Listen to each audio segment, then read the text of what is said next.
Today we welcome a special guest from Dallas, Mr. Anupam Johri. He's the one of the managing directors at Morgan Stanley Wealth Management, Dallas, one of the most successful employees of Morgan Stanley. And before we start, I would like to show and quote, this is Financial Times, March 22nd, 2018. He made it to the top 100. 400. And 400. And then this is Financial Times 400 Top Financial Advisor. This just came April 18th, 2019. And then, of course, everybody knows Barron's. This is March 14th, 2019. You made it top 1200, and you also made it in 18. Now, these are some of the most exciting evidence we have. And AJ, you graduated in 1993. Right. I still remember because you took my graduate class seminar in marketing in Amarillo. Yeah. If you remember, in Amarillo College. That's right. Yeah. So it's been a long time and you have come a long way. But we brought you here just to share with us some of your old memories. And what exactly, how did you reach to such a level that you are among the top echelons in the United States? So first question I would like to ask you, how did you choose WT? So this was, I have a background in engineering from India. So after I did that, I really liked, finance and marketing. So I was applying, but I was only applying to all these Ivy League universities. I did not have much knowledge of the system in the United States. And then it's a funny story. So I was traveling by train, and there was another guy who was traveling with me with the same name like me. His name was Anupam. And so he saw I was looking through some papers. So he asked me, he said, "Are you applying to university in the U.S.?" I said, "Yes." "For what?" I said, "For MBA." So he said, "Okay, so which colleges you're applying to?" So I said, "Well, Harvard and Columbia." So he said, "Well, it'll cost $50,000, $60,000 a year." Sure. "And very little chance of success to get in." So then he shared me, he was applying here. He decided to go ultimately to Texas Tech. So he showed me the name and he said, "This is a nice university, in Texas, not as expensive, Sure. Good education." So I applied and obviously I got an admission here, and I decided to come here, and it was wonderful to be here, and so I also, after a semester, I actually had an admission to go to Austin, but I enjoyed it so much here. I liked the university, liked the people, so I decided to stay, and I finished my graduate work here. Very good. Yeah. Very good. Excellent. So a little bit more, tell us about your time at WT at that time. I mean, we are looking at 1991. Early 90s and... Yeah, I mean,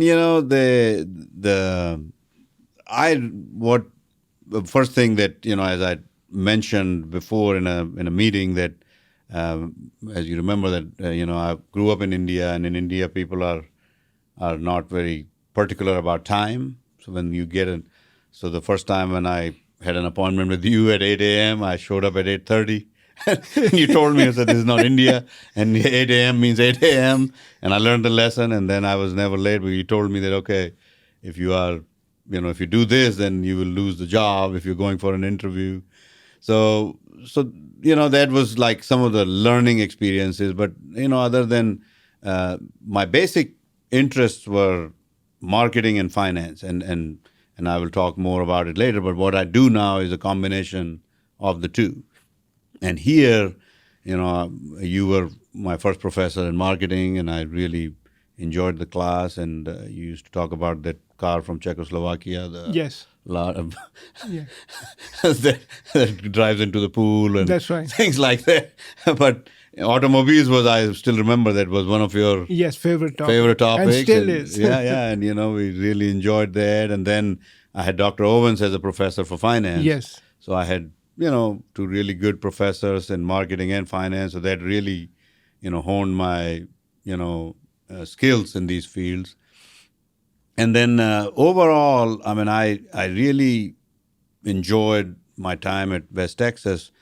As an example, and you remember him, and the other people might not know as much, but Jack Muthersbaugh was Yes, the international yes, student absolutely. advisor. Yes, And I was so impressed when I arrived here from India. He was there at the airport at 11 p.m. at night yes, to pick me up. that's right. And that really, so when I told somebody, they said, my gosh, he's the international student advisor.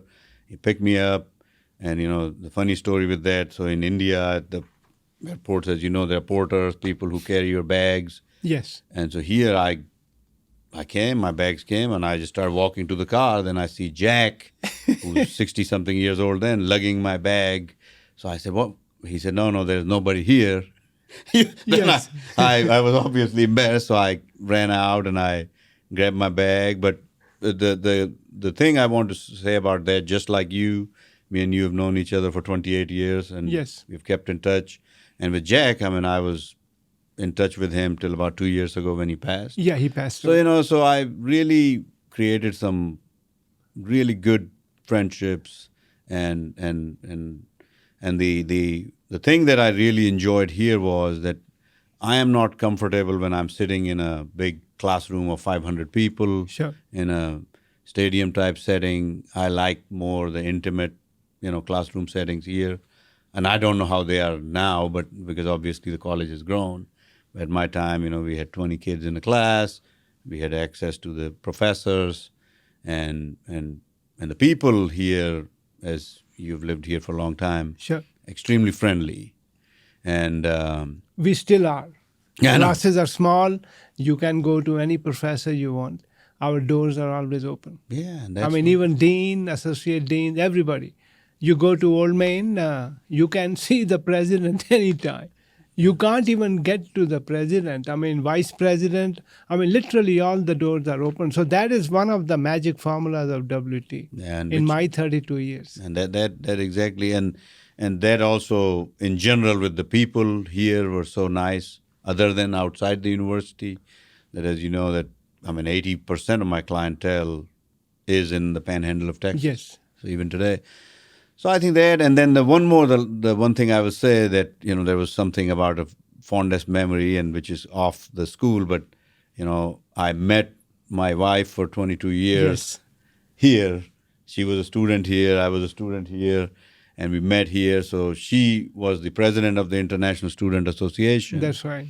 And so I would attend all the meetings, I would go to all the functions, and she was surprised because nobody wanted to help remove the chairs, set up the chairs, but I was always there. But obviously I had a little different intentions when I was doing that. But then she graduated from here with her MBA, and then we've been married for 22 years. And so that really is a very fond memory for me, for both of us. That Sure.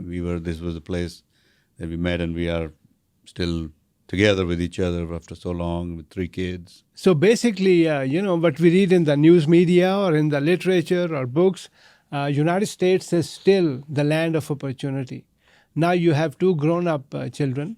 One of your daughter is going to New York University. Yeah, she's at NYU. And your son is in high school. Yeah, son is in high And so basically, look at the platform. You have created wonderful family. But it all started from WT. It all started from WT, and I'm very always grateful, and I always have very fond memories, and that's why I was so happy when after talking to you, I saw that there could be an opportunity for me to help in any way, and and that's why there are a lot of times when people have gone to college, Yes. they just don't want to remember anything about that, but for me it's opposite, and today was such a wonderful thing. I had not been here in 4 or 5 years to see all the new buildings and Sure. the clock tower, and it really was a great.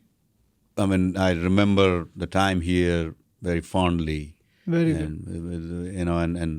and all the people, and I don't know. A lot of them are probably not here anymore, but it really was a very positive thing for me, and that's what I feel that because as you know that if you look at Morgan Stanley, and there are not that many managing directors, and if you look at most of them, the pedigree is Columbia and Harvard Yes. and that, and and I'm in the same league with them, having graduated from here, and which I'm proud of that, and I think that's I really think that's wonderful. Excellent. I mean, you are one of our best role models. Tell us more about your career. What do you do right now? Because you said your clients are mostly in the panhandle, so basically 100, 200-mile area. Yeah. So what I do now is that me and my team members, we manage about $1.1 billion in assets for Wow. clients and institutions, and and that has been the job that I have done from the beginning, because I've been in the wealth management of this company, but biggest part of the clientele is around here, maybe 75 to 80%. I see. And the clients are in Amarillo, in Borger, in Dumas, in Pampa. And so as you know, I travel here at least, or most of the time, once a month to come and see my clients. And Midland, Odessa also? Midland, Odessa, Okay. we have a client. Then I have obviously clients in New York and Houston and Los Angeles and all that. But most of your clients in the panhandle, they work or they have worked in the oil industry? Yeah, most of the clientele that I have, they are somehow related with the oil industry. Oil industry. Yeah, Very good. whether they work there. So that is that is kind of how the business is, and I've been, and it has grown. I mean, now altogether we have about 6 or 7 people who work in my team, and I started by myself. So that's the job that we do now. Excellent. Well, let me make one comment since some of the notes I received. And that is about me. What do I remember about AJ? And I don't know if you remember or no, but when you took my class, this was 1991, I believe, Amarillo College. In those days, we used to teach in Amarillo College. Right, I remember. Out of 40 people, I still remember you were the only one who earned an A in my class. And maybe at that time, I was very hard. I mean, I had a few people question my grading, but I did not change anything. So I still shared this example with my students that there was one Indian gentleman by the name of Anupam Johri, and he was the only one in seminar in marketing who came out to be with an A. So I'm always proud of that. And then the second thing is when you told me you have started working for Morgan Stanley after 1993. And then I observe you, the way you moved up. You first worked in Amarillo, and then you also helped us bring speakers to WT to my seminars. And many of them came from Amarillo through your courtesy. And so these are the good things I remember. But I remember that you were disciplined and highly motivated. In fact, you were one of the very few who were coming to my office almost once a week. And I remember that the protocol is different here versus India and Pakistan. So after the exam, I'm always anxious to know how I did. That's right. So I'm asking, so then you told me, so well, I really can't show you the thing. I'm going to email you the grade or something. And I said, what is the need for that? I'm in your office, just pull out the thing. And you said, well, it's a little different here. I just can't. It'll be 2 more days before I can release the grades. And so, and I really enjoyed the class. And as I was saying in the beginning, that the finance, and there was Dr. Owens, there was other ones too, and then you and Dr. Miller was there at one time. Absolutely. So finally, I told Dr. Miller, I said, Dr. Miller, he asked me, he said, what would you want to do? I said, I want to do something that's a combination of marketing and finance. And he's the one who said, hey, this might be an opportunity that might be what you're looking for. And so again, I mean, it also came, so he was the one who suggested the opportunity at Morgan Stanley. And one more funny story I won't share about that in our businesses, when you're looking for people as financial advisors, I mean, there is not just openings and closings. I mean, if they find a good candidate, they would hire that. So I remember the first company that I went to after I graduated or around that time was Merrill Lynch Yes. in Amarillo. Yeah, I remember. And so I go there, and obviously I'm not from here, look different, talk different. So when I go there, so the lady went to the manager, and she comes out and she says, "We do not have any openings at this point." I said, "Okay, then this whole thing happened with Morgan Stanley. Merrill Lynch has tried for so long to try to get me over there now." I see. Over and over, I've heard from everybody from New York to here that, And this is in Dallas. yeah, this is in Dallas, and they would even offer, they asked, they say, "Okay, how can we get you over here? What can we do for you?" And I always laugh. I say, "You could have had me for free." That's right. And I walked over into your office in Amarillo, and at Dean Witter or Morgan Stanley, at that time it was called, they didn't have that answer. The manager was intrigued. He sat down with me and he said, "Yeah, no, I'll take a chance." And so again, I'm also quite grateful to my company, because obviously I've been with them for almost 26 years. It's a great company to work for, and obviously I've done well for them. They have done well for me. So that was kind of a story from that time. So yeah, I mean, as I remember, like once we started talking about coming back, I mean, I owe a lot. I mean, the first job that I had came through a professor at WT. That's right. And then the inspiration to get that came through you and, some of the other finance professors. So, a lot of this, what I have been able to do, it all started here. Absolutely. And we all started here also. I was in San Diego, so I came here, I started in August 1987. Wow. And so this is my 32nd year, so we are still here. So basic idea is our platform is still very strong. I mean, I'm talking about WT. Yes. And the college has done very, very well in the last, especially 10 years. And a lot of things are happening. We used to be 30 people when you were here. Right. Now I think we are 60, 67, 68. Wow. So this is a very big achievement. And the college is also not only regional but nationally has some place. Well, So that is very good. So anything unexpected about your path in pursuing higher education early days, so that the students may like to know, or the audience who's going to watch you? Yeah, so one thing I will tell you. So I did my high school in India in the early 80s. And as you will probably remember from being from that region, that, if you were a good student, then people expected you to either become a doctor or an engineer. That's right. And so obviously I had no interest in becoming a doctor, couldn't stand sight of blood and all that. So by default, I went to, study engineering, which again, I mean, as that some of the elite colleges in India called Indian Institute of Technology. Yes. So I was at one of them, but that was never where my heart was. I always, even when I took one or two classes in engineering where they would offer electives, economics or finance, I would love that. So as soon as I finished my college, then I got a job. I worked a few years there, but I was always, my love was finance, marketing, economics. So then I decided after a few years, and people thought that I was a fool, that I was going to leave a good job that I had as an engineer and go and study. But, I thought that's where my passion was, and I thought that was the best decision I ever made.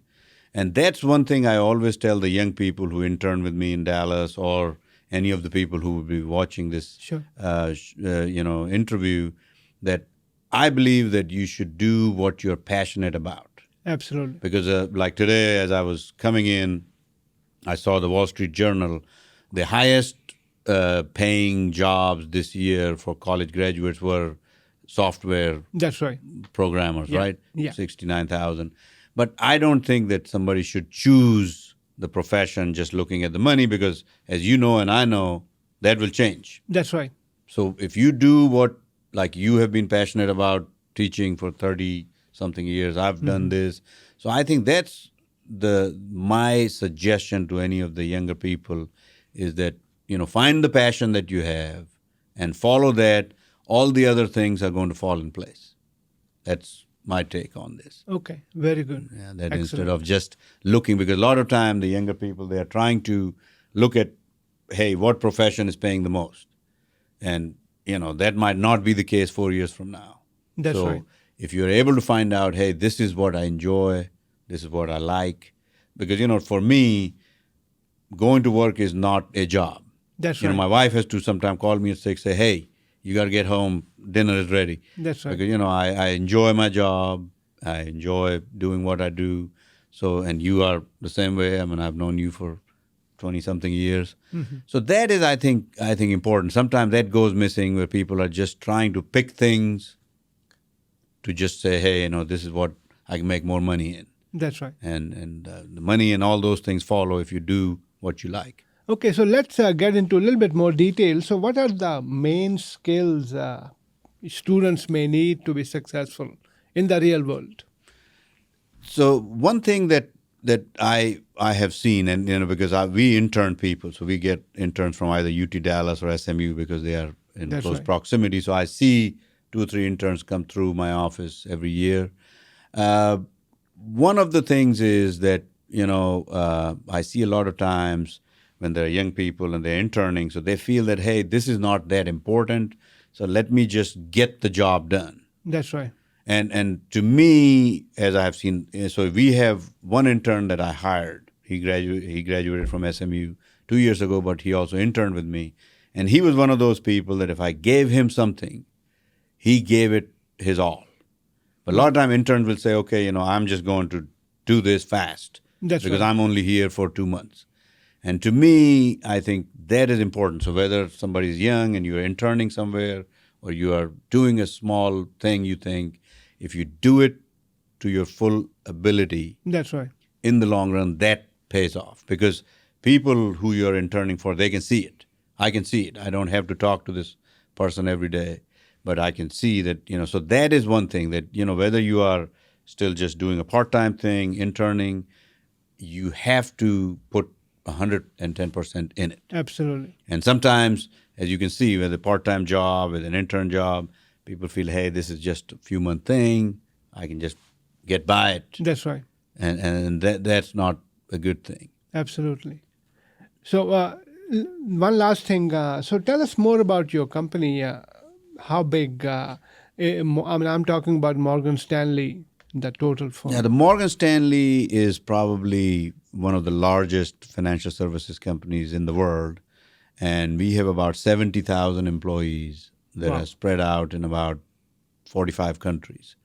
And basically, there are different divisions. So I'm in the wealth management where we manage client assets. Then we have got the investment banking, as you might have just seen that Uber just came public, and Morgan Absolutely. Stanley was one of the underwriters on that. And then we have also an asset management division, which they manage mutual funds. So it's a large company, and it is what we call a diversified financial services company. And the headquarters are in Rochester, New York, but we have offices in almost every imaginable country in the world. That's right. And it has been around for over 100 years. That's right. So it is a well-respected, large firm. And what do you see happening in the coming years, like 5 to 6, 8 years? Because so much is happening in the world of finance, and so that our students can learn, because the pace of change is very fast in your field. Yeah, see, one thing that I feel is that what we have always seen, that there is a lot of automation that is happening. So now we have, Okay. and you are probably familiar with, they're called robo-advisors, Absolutely. where the computer generates a model, and then, you can do a lot of stuff through the computer. But what I have learned over the years that in the business that we are, people need a human touch. Absolutely. When things are not going right, or this China thing is flaring up, or we had the recession in 2008, then people want to actually hear from a person That's right. that, hey, what should we do? And so I think that is one thing that you have to embrace the change, because, as a quick example, I will tell you, when I started working here in 1993, we did not have, the stock quotations on the computer. That's right. So we used to have those terminals that were sitting in the lobby. Yes. So if I talked to you and you said, how much is IBM share, I would put you on hold, I would run to the lobby, I would take a look, That's run right. back Yes. and say, hey, the IBM is $100. Now, if you wanted to purchase shares, I would have to write a paper ticket that took me 5 minutes. Then I would have to take it to a person. They would input it in the computer. It was about a 15-minute process. That's right. Now it takes about 6 seconds. Wow. So it is changing. The technology is changing, and we all have to embrace the changes. But at the end of the day, I feel that people need a human touch. Absolutely. So they want to hear from somebody. I don't know, I don't have the crystal ball, but they want to hear from somebody, hey, what do you think is going to happen? Am I going to be okay? Am I doing the right thing? So I think that there will always be a need for that. That's right. But the technology is changing, and there are people there that, who did not provide the services that the clients need. The clients are going to go to the robo-advisors. That's They right. feel. So now what has happened is, like in my industry, I see happening in the next 6 to 8 years, that you have to justify that if you're charging a client a certain fee, they have to know this is why I'm paying the fee. That's right. They just don't pay the fee not knowing, hey, the fee is for what? That's right. So I think that technology is going to change, but the basic premise, I think, is there. That people still need a human being telling them their opinions. And that's where WT is also the same. Students can talk to any professor they want. There is no wall. Right. There is no barrier.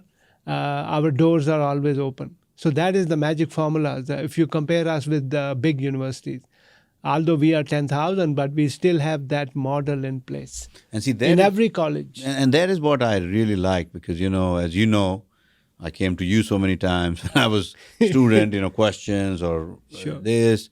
And it was an open door policy. I mean, That's right. like if we had to work on the weekend, we would get permission, go in the computer labs and type papers.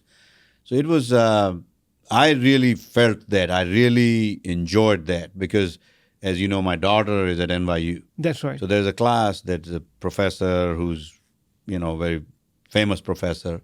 So she has about 510 students. Wow. So if you don't get there in time, you are going to be standing. That's right. Because, seats are taken, the auditorium is not big enough. She does it, and she does not like it because obviously there's no way the teacher would know all the students. Sure. They have to go and talk to the TA or somebody else. So it's not the same. And I really enjoyed what we had here, That's right. where I would come to you and just ask you the question. Or you can call me and say, hey, I want you to fix this. Or That's right. So that, not to everybody, it might not, but to me, that is important.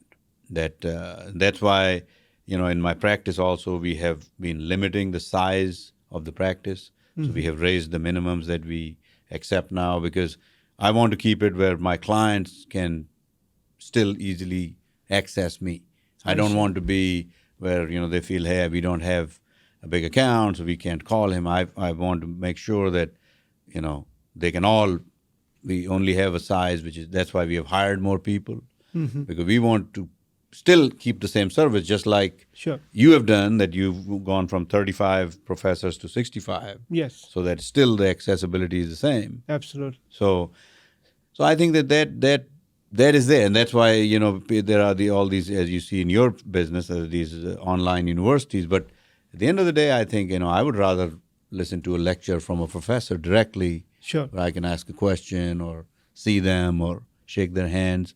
So I think that the human touch, I think, is important in any industry. Yes. Even in our classes, online classes, we still have office hours. So somebody who's sitting in San Jose or LA, Los Angeles or New York, they can still call me because during my office hours, I have to be available. And this is in summer as well. So if you teach online, students still call us. So there is a human touch. Right. So that is one of the magic formulas of any organization. Human touch. Where people interact more often, they are successful. That's right.